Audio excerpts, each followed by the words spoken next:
My name is Anirban Bandyopadhyay. I teach history in United World School of Liberal Arts and Mass Communications at Karnavati University, Gandhinagar. Our student Ronak has already explained the purpose, objective, ambition, aspiration of this particular initiative. We were confused, we are late, and we were trying to make sense of what hit us over the last 2.5 months. And we found things very strange, and we were trying to make sense of this strange moment and precisely how to get out of this by making sense of it. And we decided to start this series of talks.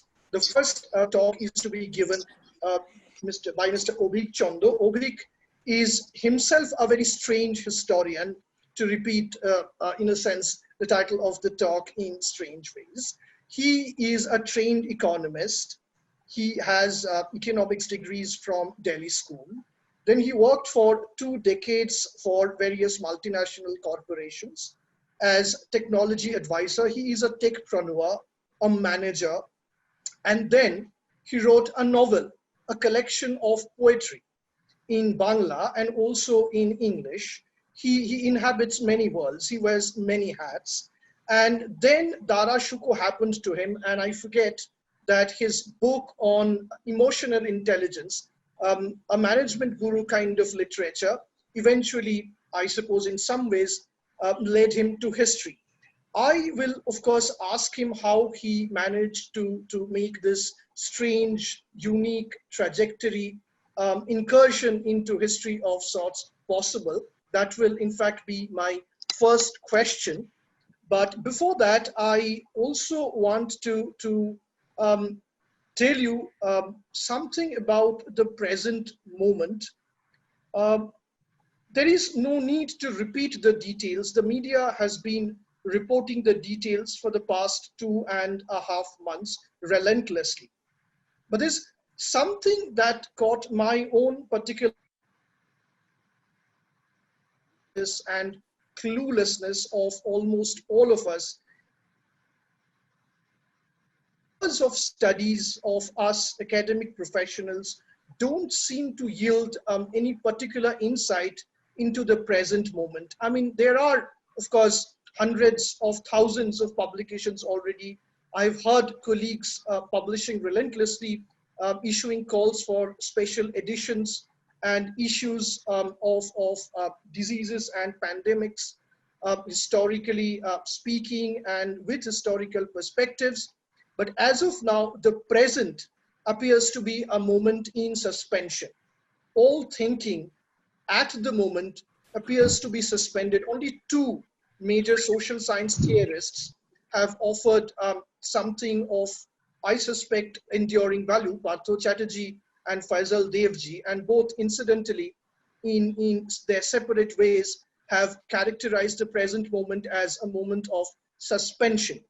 While Chatterjee has looked at the present moment as a possible opportunity for a rise in right-wing politics in India relentlessly and suspension of politics as protest, Faisal Devji, writing about the context in the United Kingdom, has compared or found in this moment an opportunity for the people to speak, a hope for a new kind of politics where the state was or is increasingly likely to heed popular sentiments. Very different, divergent readings both, but both of them at the same time characterize the present moment as a moment of suspension. And such a moment of suspension of thought is, according to me, a moment to reflect on how to offer and assign a place in our history to a character like Dara Shuko. Now, who is Dara Shuko? How history needs to assign, or whether at all history needs to assign a particular place for him, is and will be among questions that I'll ask Avik. But first, I want to ask Avik the basic question that I had anticipated a while ago while making this introduction. How did you happen to history, Avik? Um, so Anirban, thanks very much for inviting me over for this online session at Karnataka University. And it's really great. I'm hoping we'll have some interaction with the students and other friends who are going to be viewing this. How did it happen to me? How did I happen to it, or how did it happen to me? Possibly the latter might have happened. I'll give you the straight cut, the simple answer first, right? And maybe we'll get into something a bit more nebulous later.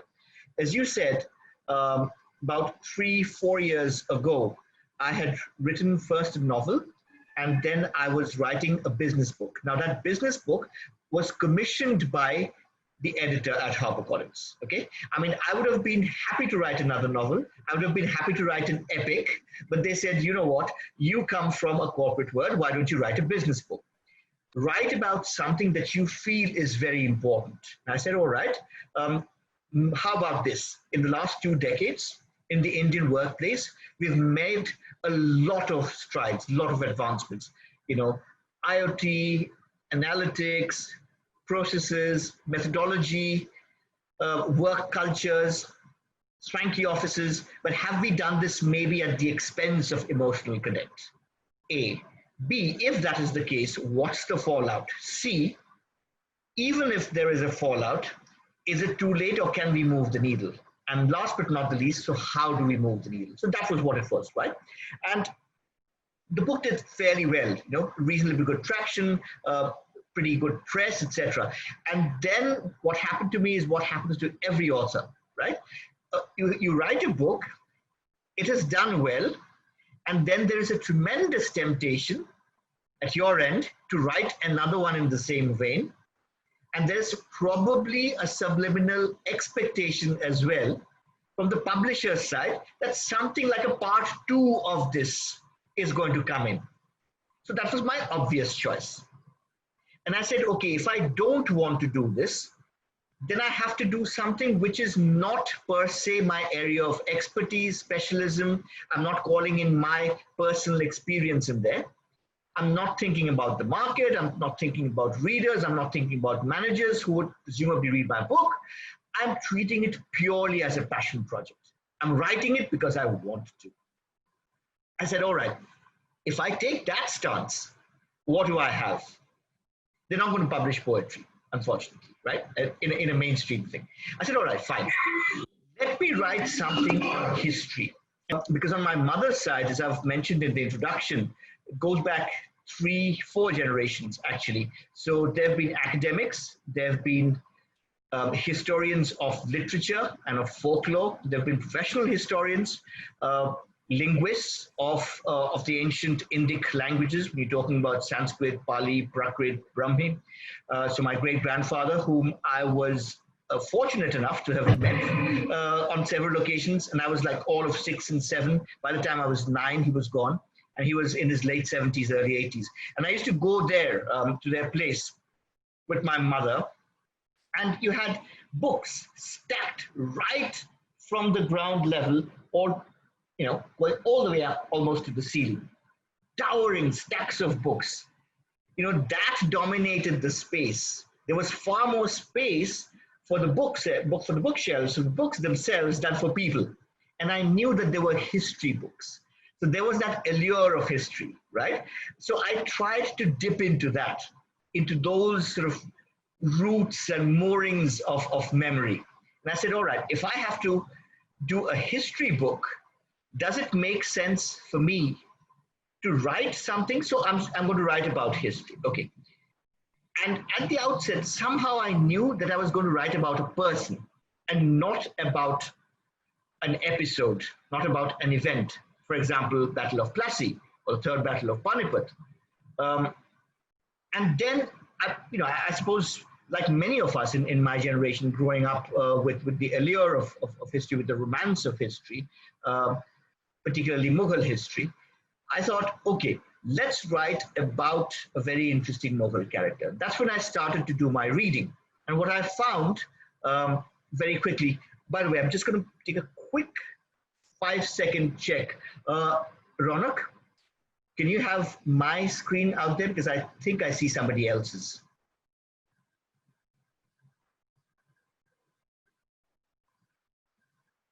Could you click on my screen? Because I can see somebody else's in the main screen. It's actually on speaker view, sir. The speaker will be actually in the main view, sir. Okay, okay, because it showed something in my screen. That's why I said, all right, no worries. So just to come back, right? When I was reading, you read about Shah Jahan, you read about Jahanara, okay, and you get glimpses of Dara Shikoh. It's always Dara Shikoh who is there, but he's in the penumbra of things. So like you can see this, and there's probably a little bit of a shadow, maybe of somebody at the door, and you don't see that person. First, that kind of a glimpse. It's a presence, but I'd never see that person. I said, all right, how about writing a full-length biography of that person and get Dara Shikoh under the spotlight and have everybody else recede into the shadows. So that was my attempt, if you will.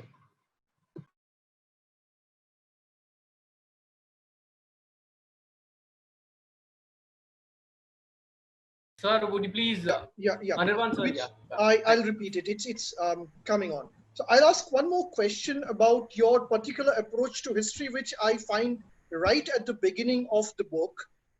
You quote Naipaul, and while I don't paraphrase the quote, it is to the effect that you take up and write about people and landscape as you find them, which is what Naipaul appears to suggest. What is this particular approach to history? Can you possibly do that?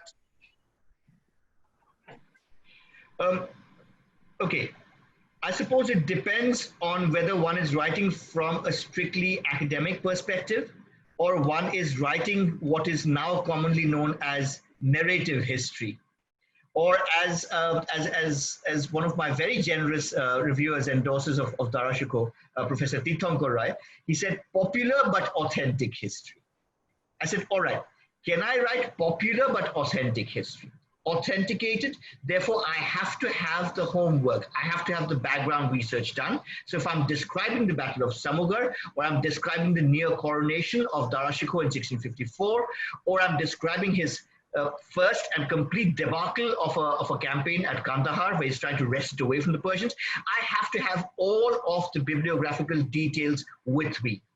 I will not make that fiction. But having said that, can I take that forward, the style, the tone that I adopt, can I make that almost like that of a novelist? That was the question that I had in my mind. And at that point, I actually did two things. I started talking to my agent, and I also started talking to Rahul Soni, who's my commissioning editor. And there were a series of conversations with them. And I asked them this, is it something that is doable? Exactly the question that you said. And they said, look, Avik, yeah, I mean, to an extent, you can say Parvati's done that in her biography of Jahangir. She's a novelist, she's written a novel. But guess what? You've written poetry. So hopefully you have the gift of, if not the gap, a turn of phrase. You've written a novel, so you understand the narrative structure in fiction, but you are equipped with facts. Can you adopt the first and transpose it onto the latter? Because both are within your sphere of experience. Why don't you try that? And that's what I did. Thank you so much. In this context, I wish to make a couple of points about how professional historians go about addressing questions and events and individuals in history. Typically, they tend to respond to writers and scholars who have written about a certain event or process or individual in the past. And this entire exchange of dialogues with past scholarship is very loosely called historiography, a history of history writing. So in the past, historians already would have raised a series of questions based on their individual ways of seeing or approaching a problem. And later historians, in a sense, respond to those questions from their own different perspectives. Talking about perspectives, I was gobsmacked when I started reading Avik's book. I was curious. I ordered it on Amazon. There were a couple of books coming up on Dara. a book had come up in 2017 by Gopal Gandhi. Another book came a little while after Avik, Supriya Gandhi, who teaches in Yale. And sort of between the two came Avik's book. And there was this sudden spurt on in the interest on Dara Shuko. And on top of that, this was marked by the surge in interest on Dara Shuko, shall I say, it reached its summit when there were announcements, I think early this year, or was it late last year, that Karan Johar is going to make a movie called Takht, which will be released in 2021. Here I'm speaking entirely to my students. And let me tell you, there are rumors. I actually read a newspaper report in Hindustan Times early this morning, as early as this, as late as this rather. I should have read it earlier. I beg your pardon. My absent-minded academic self begs your pardon. That Ranveer Singh is going to play supposedly the role of Dara, and Anil Kapoor is supposedly going to play the role of Shah Jahan. Nothing is confirmed as yet. These are all guesswork.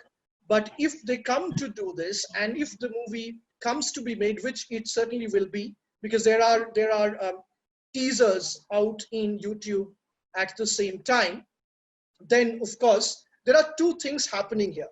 One, there is in the academic sector a strange kind of common sense ruling that history is useless, read other subjects, you're going to make more money by not reading history.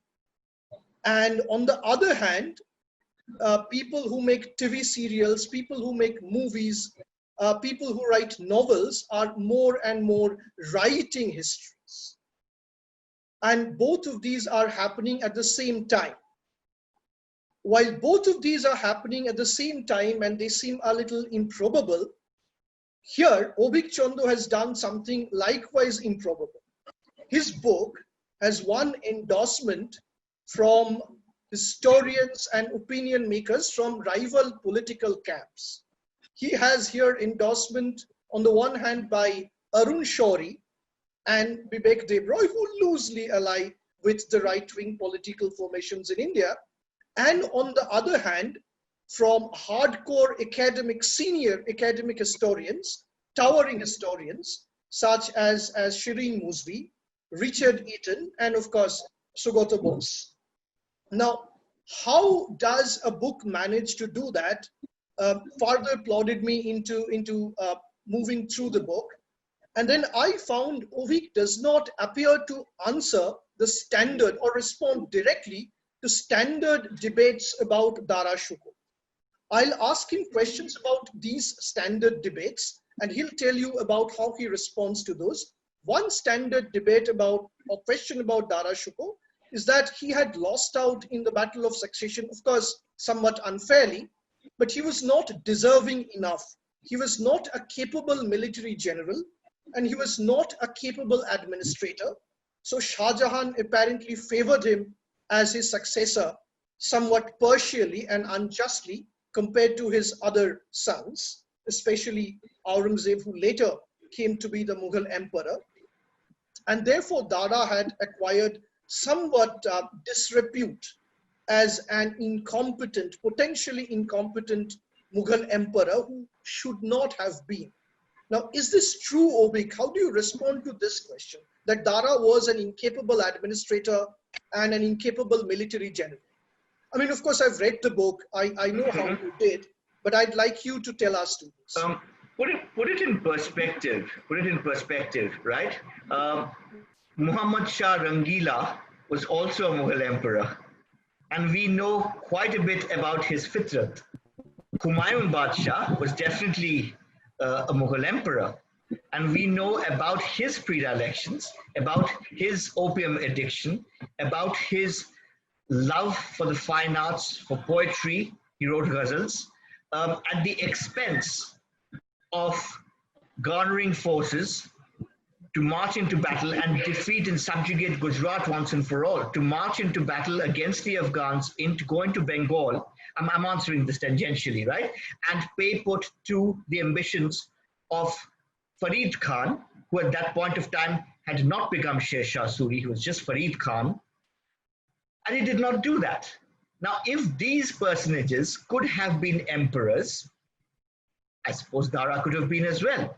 But then, to answer your question more directly, if he had been an emperor, would he be comparable in terms of the legacy that she left behind with either Humayun, particularly Humayun, because Humayun was also exceptionally influenced by the arts of the occult, by the sciences of the occult, by magicians, by mystics, by astrologers and yogis of all kinds. I mean, he wouldn't move, he wouldn't do anything without the help of astrologers. And Dara, as you go through the book, one is amazed to see the amount of blind faith that he has in mystics and godmen of all kinds and in astrology.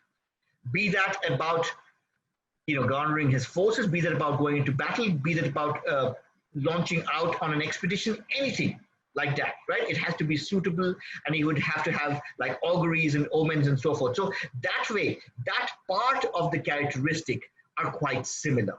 So chances are, if Dara, which is of course, we are in the realm of speculation, if Dara had been a Mughal emperor, those are some of the things you would have expected to see. There are other aspects as well. So militarily as well, right? Humayun did not cover himself in glory.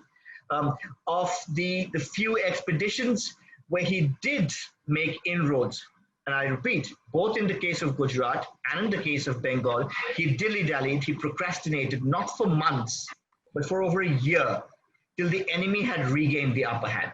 So that is something which may not have been completely impossible, if Dara had undertaken a similar expedition.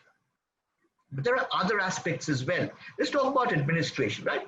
And in very, very common parlance, if you're talking about the man who was his nemesis, his younger brother Aurangzeb, the first thing you'll say is, oh my God, he's a complete bigot, he's a complete zealot, he was a despot, right?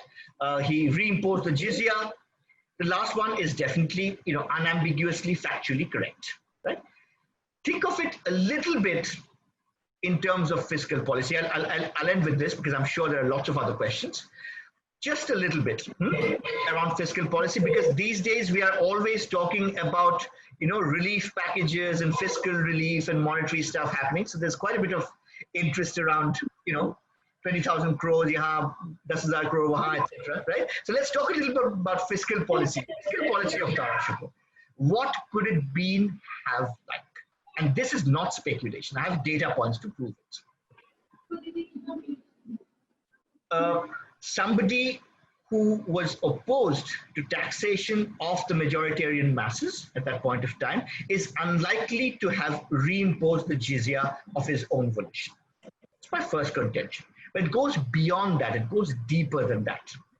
Apart from this, forget about the jizya.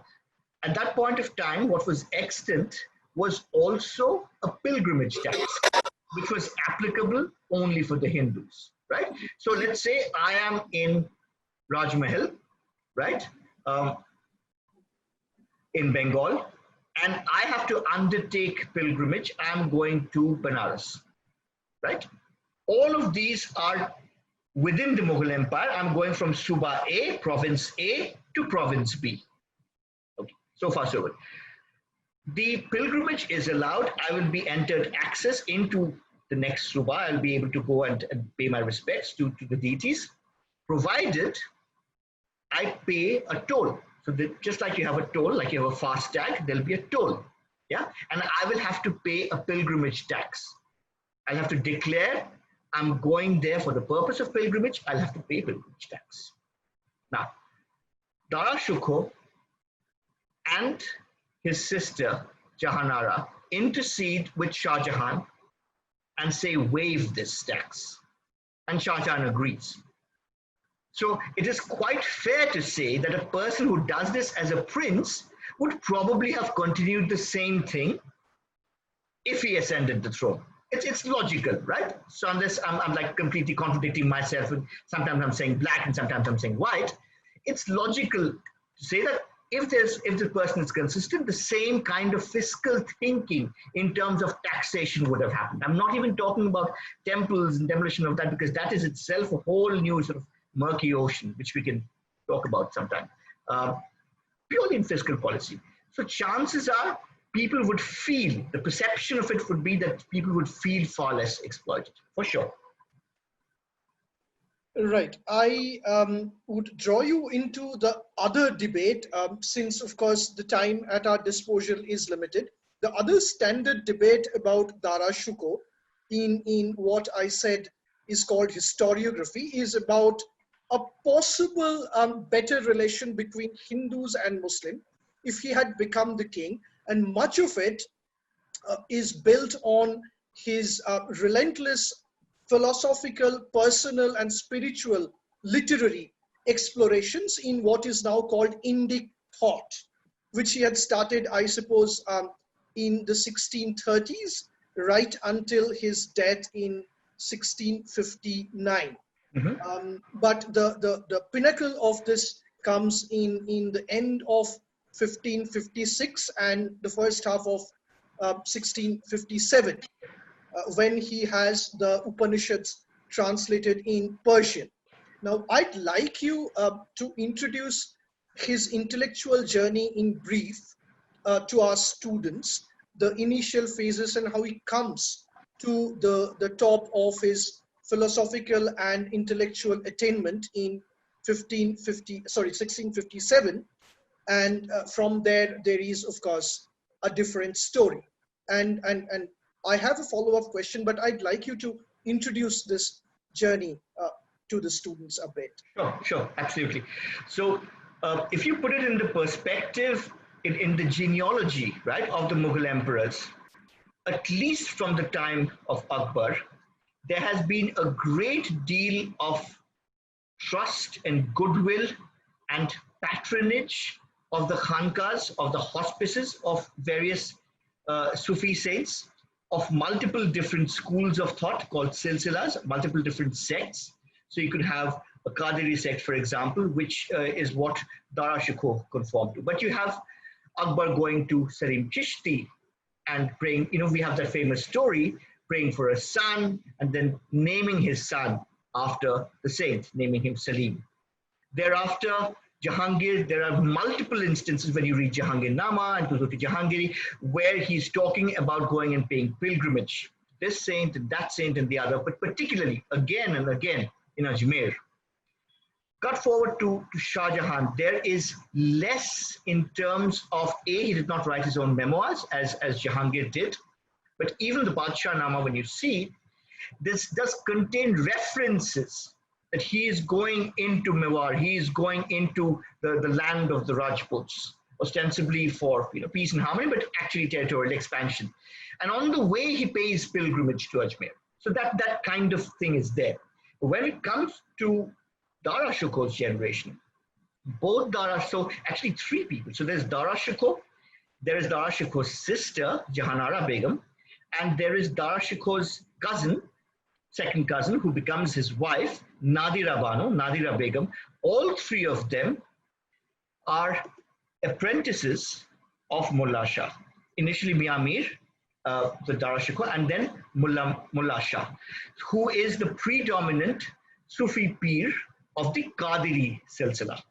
Okay? And now, as we all know, when we're talking about Sufism, that is the bridge. I mean, it goes back all the way to the days of Al-Baruni, who's talking about the intermingling, right, between the yogis and the people of the book who are coming in from Central Asia, from Transdarsania and Khorasan and all of those far-flung places. And there is this tremendous interchange and intellectual intermingling that has happened over centuries. So that by the time we come to Dara Shikoh's period, which is well into the early to mid 17th century, the Qadiri Silsila, they would have lots of rituals, they would have lots of philosophical thoughts which are attuned to ancient Hindu yogic practices. And I'll give you the simplest one, which all of us know: the breath meditation, the pranayama, there is a full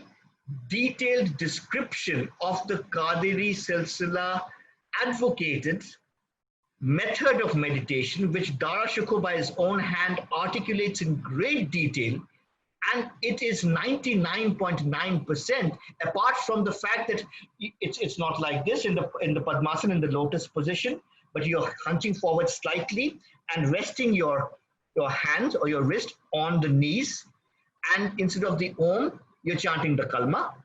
Apart from that, there is no difference at all. At all, right? So that is his grounding.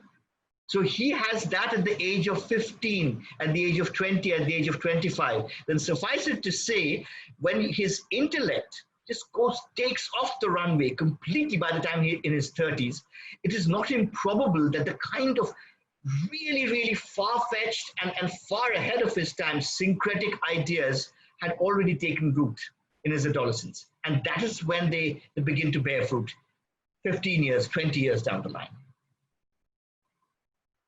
Yeah, you've actually stopped right at where I wanted to ask the follow-up question.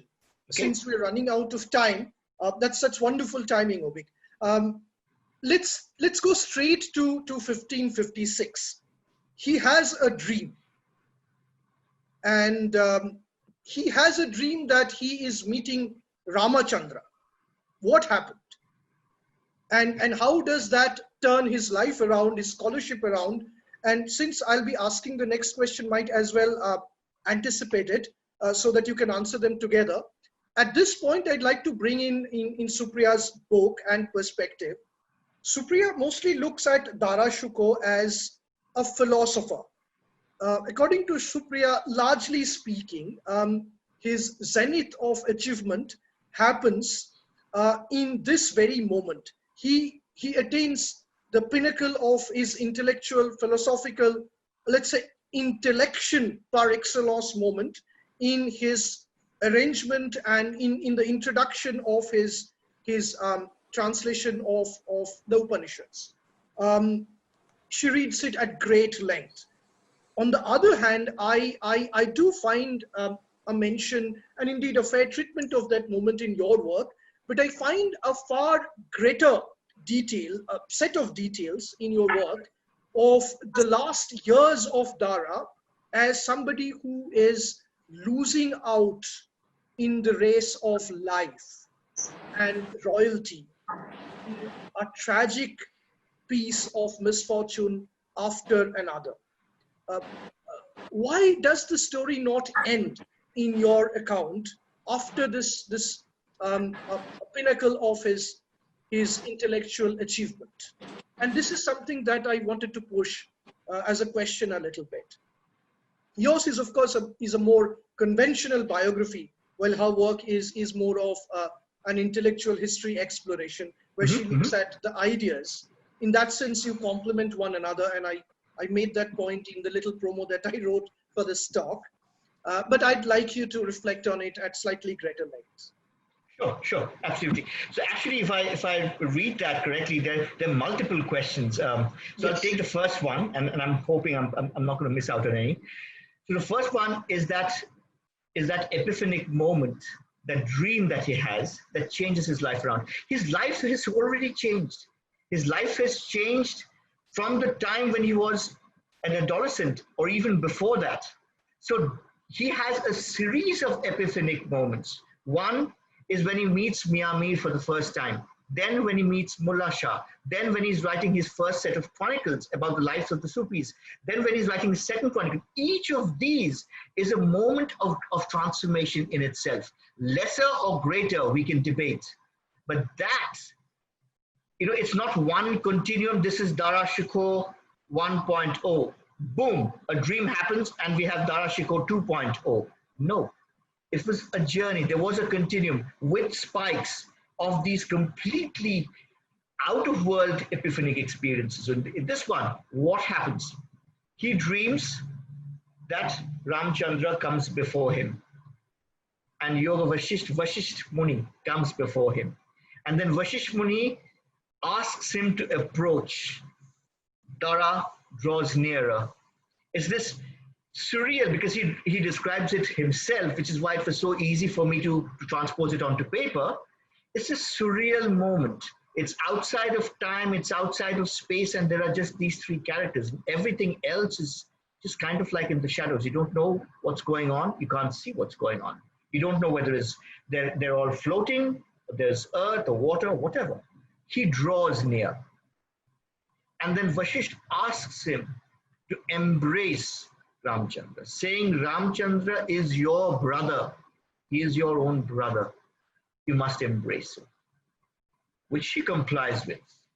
And then, just like you have the Guru Shishya Parampara, the Chela becomes a Shagird of the Guru, right? You tie knots and there's like a little ritual. And at the end, you have to have something which is sweet, for mithai bati jati hai, right? He is partaking of sweetmeats with Vasishtha and Ramchandra. Okay, so that is what happens. Of course, he wakes up, he has this tremendous, like almost like a flash of light, right? And he's transported to another world. And he sees that even though he's written all of these chronicles, particularly one which shocked the ulema at that time, where he's writing about the Sufi saints of his time. It is fine to have Mia Mir and Mullah Shah with all of their unorthodox, from a Sunni standpoint, unorthodox idiosyncrasies, but it is not fine to have Baba Lal Khatri as a Sufi saint and to have his biography as well in that chronicle, which Dara includes. So he has been doing pretty momentous iconoclastic stuff, okay, over the years. But when it comes to this dream, then he says, my mission is now different. It's gone to another level. I must translate. I have to translate the Yoga Vasishtha, or have it translated, commissioned under my guidance, my instruction. And then going forward is that, life-changing in an ultimate way, the translation of the principal Upanishads, right? Again, you talked about that, the Sir Akbar and Supriya's, because I've read Supriya's book and her great treatment on that, which is very illuminating. Where I would differ in terms of the overall approach is I'm looking at the person also in his other dimensions in totality. Going forward, after that period and after the Sir Akbar, if I suddenly jump into the War of Succession, Dara goes into the war, he is not a Mughal, he is not an able general, he loses 2 battles, is betrayed, runs away, flees, makes a hash of that as well, can't even escape to Persia like Humayun did, is betrayed yet again, caught, paraded, disgraced, executed. End of story, right? If I have that, all of which are, by the way, factually absolutely true. If I just jump into that, then I've missed out what's happening right at the time, let's say between 1655 and 1657-58, when the War of Succession starts. Because at that point of time, Shah Jahan is aged, and the excesses of all kinds of his youth are beginning to tell on him. He is frequently ailing. And Dara, for all practical purposes, is ruling by proxy. And you have this very interesting situation where you have the triumvirate, okay, right? So you have the aging emperor, you have Dara Shikoh, the heir apparent, and you have Saadullah Khan, who is the Wazir-e-Azam, who is the prime minister. And there's tremendous tension between these two. If I don't talk about that, if I miss that, I've missed something beautiful. And what is it? I have Akbar, I have Salim, I have Abul Fazl. I'll miss it. And I didn't want to. I would love to push that discussion a little more, but I will be running out of time. So I'll ask my last 2 questions again combined. One, we've had a wonderful session talking about the good things about the man. We sort of don't directly address the question whether he was the greatest Mughal general or the greatest Mughal administrator. He possibly was not, as we've already settled that question. But talking about his intellectual explorations, it's my hunch, and I'm not a specialist, So I'd ask for your opinion on this. He appeared to be a patrician intellectual, somebody who is, let's say, thinking of Shankaracharya's Advaita Vedanta, somebody who is thinking and talking and holding court with Brahmins, at most kaists, and his way of attaining salvation seems to be the way of the man who lives by intellect alone. There seems to be no room in his world for something which is loosely called bhakti. I don't know how to put this across very well, so I need your help there. And I don't see much beyond the court philosophers and writers and scribes. Beyond the circle, there seems to be no direct companion or companionship with people on the ground. Again, a very loose phrase. I mean, I came across very strange, wonderful stories, which I'm sure Johar will make the most of, where he comes across people who fall in love across religion, Hindu and Muslim, goes to Dara arranges for their marriage. And of course, their love is doomed. Eventually, the couple has to die by drowning into the Ganges, but that's another story. Then there are stories of, again, purportedly homosexual couples who find shelter with Dara. So there seems to be some kind of a huge, generous philosopher patron of the marginal, but beyond that, it's a patronage that comes from above. Would that be a fair criticism of a man like this, that his ruling ideology or political ideology, because you don't do it so much, but you imply that implicitly, and Supriya does that explicitly, that his politics and philosophy were interconnected. They're not separate.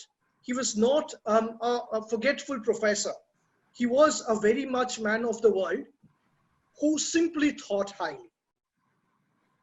Okay, I would disagree with that to a very, very large extent, because there are many documented instances of his failed political moves. I mean, it's almost like a clinic of what not to do if you're playing power politics. It's a clinic. Okay, when we are talking about establishing relations through marriage alliances with the Rajputs, he has to be probed and coaxed and reminded constantly by his father, saying, this is what you need to do. And then he goes and does that.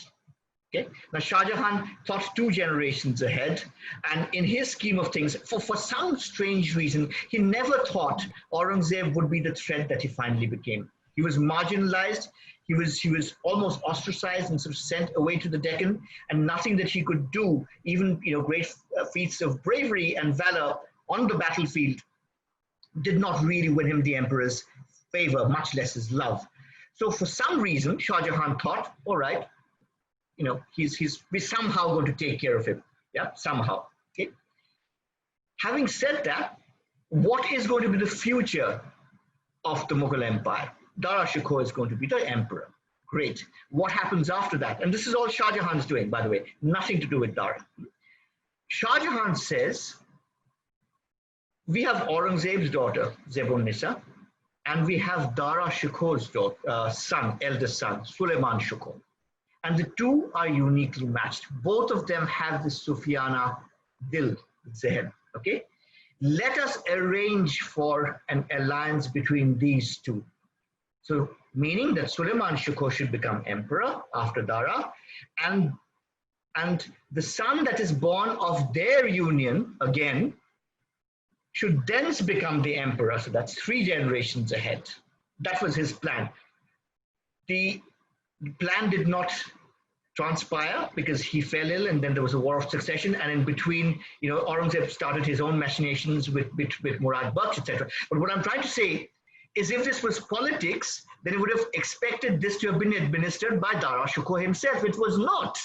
It was again his father saying, do this. This is what I can see. This is my vision. This is the way of the future.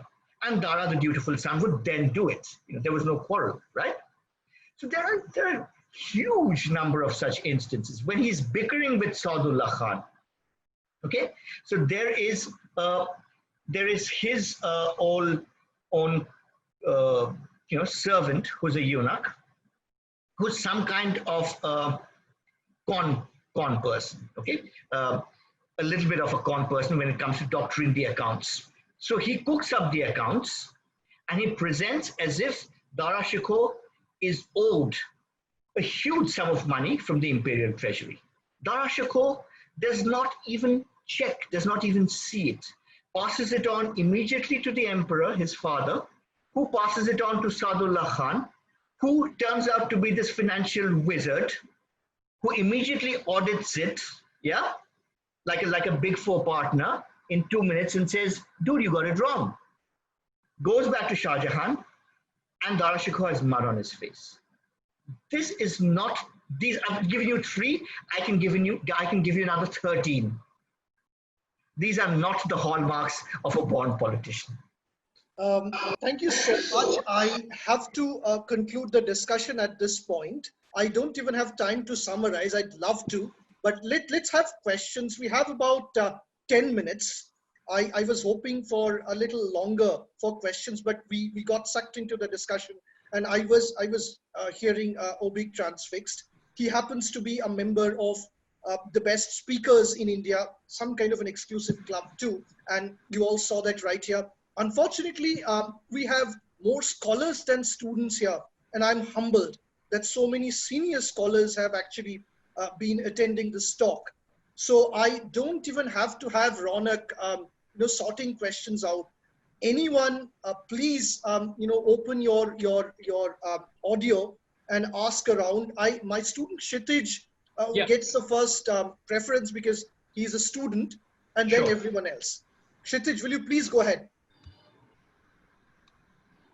Please switch on your audio, Kshitij.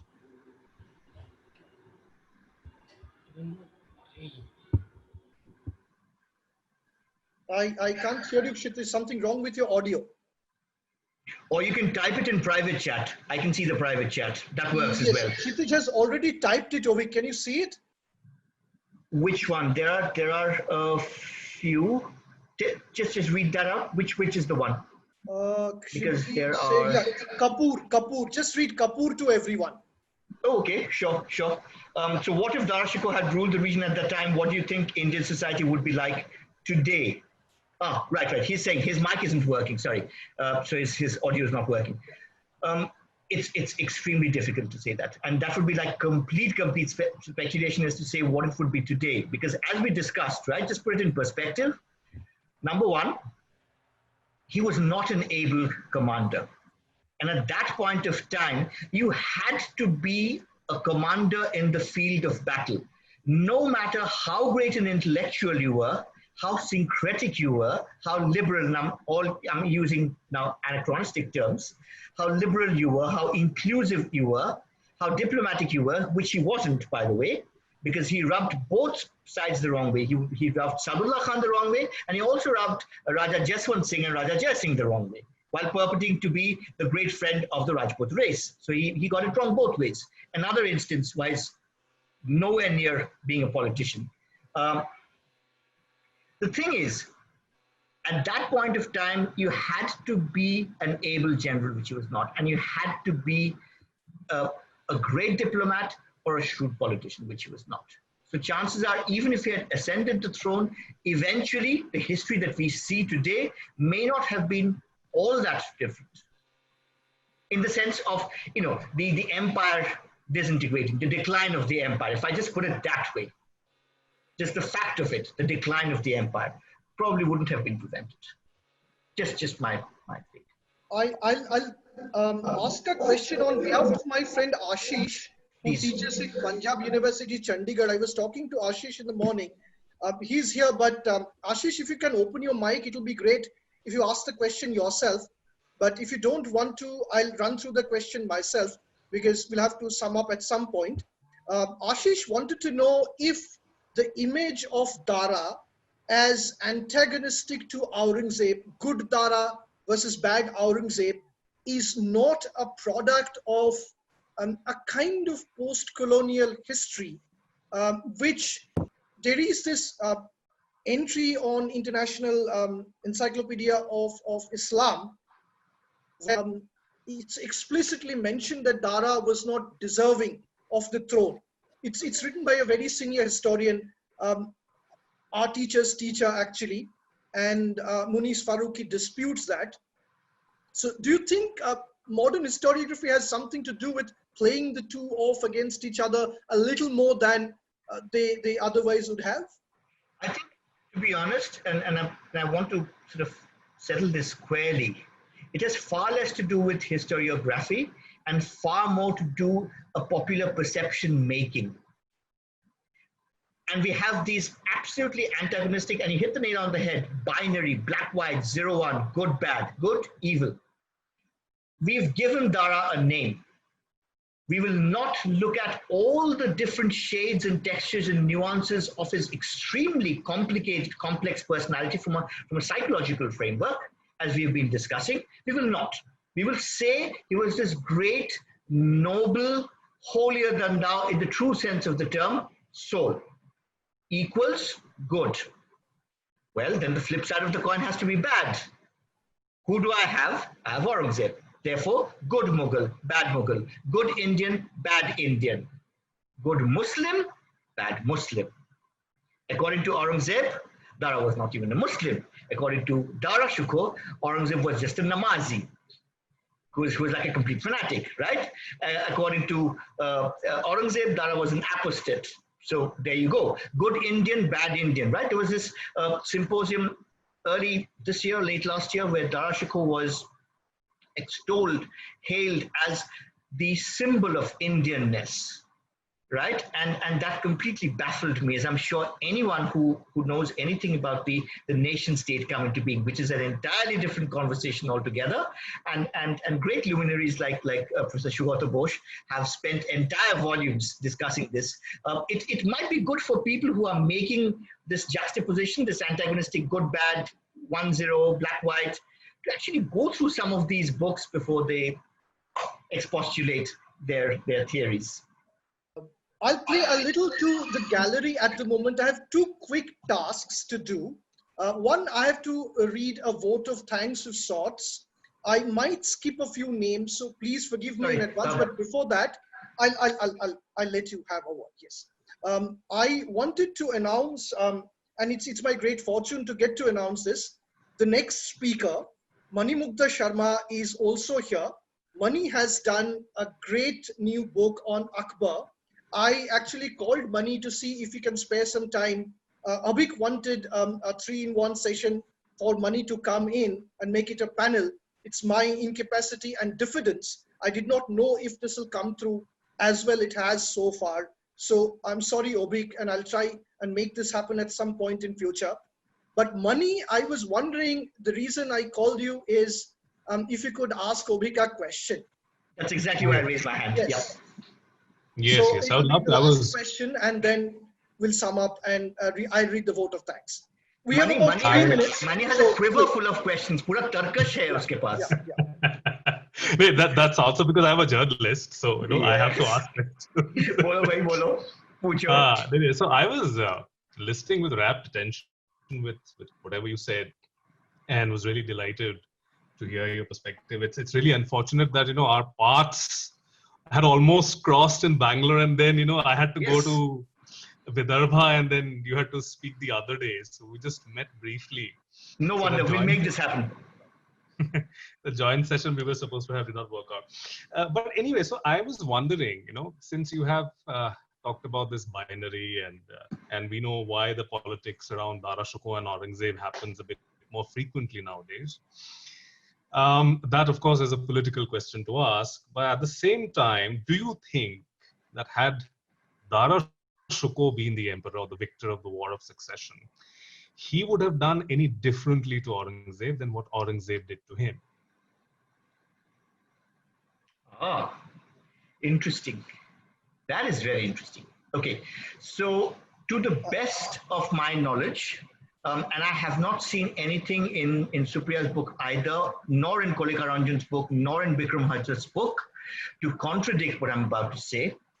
When one is talking about the proxy reign of Dara Shikoh, and even when the War of Succession begins, and his son Suleiman Shikoh is sent out to battle against Shah Shuja, and Shah Shuja is defeated, and some of his forces are brought over as prisoners of war, and he Dara, in this rare documented fit of cruelty by 21st century sensibilities, ordered their hands to be cut off.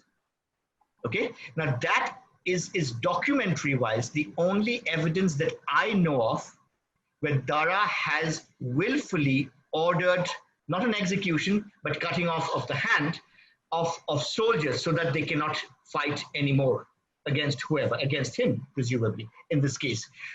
I know of no executions ever ordered by Dara. Just going by data. Okay. Thank you so much. Thank you so much, everyone. I don't have time to sum up, so I'll go breezy. It's been a pleasure hosting you, Avik, and everyone here. I can't name all my seniors, many senior scholars. They have done me a great honor by being here. Friends, personal friends, speakers, senior historians from Bangladesh. Sonia Di, thank you so much. And I'm honored. well, it's been a singular honor. I need to thank Ronak and Devrishi who encouraged me, who got me going. I was diffident. I need to thank Preeti, director of our center, Shrotoshvini. I need to thank the entire school, the IT team, Mukesh Garg. I need to thank Sagar who made the link. I was a novice. I was hoping for this to be a major disaster. It sort of became a wonderful chat among, committed friends who want to talk even more. So thank you so much, everyone. In fact, I had dramatic plans to play music at the beginning and at the end. We could not organize that. I'll try and see. I'll get more techno savvy by the next session. Do you want to sing? Do you want to sing, Anirban? Avik, you cannot do this to me. Let's be fair. You can ask me to deliver a talk for half an hour, 1 hour, 2 hours. I'm glib. I talk nonstop. Everyone knows, but not this. But thank you once again, everyone. Let's log out. It's been a singular honor and pleasure having you all over. Thank you so much. Thank you very much. And let's hope for the best. Money. The next session should be hopefully as good, if not better. Fantastic. Thank you so much. Thank you, everybody. Thank you. I'm logging out, and so will you, everyone. Thanks. Thank you, Ronak. Thank you.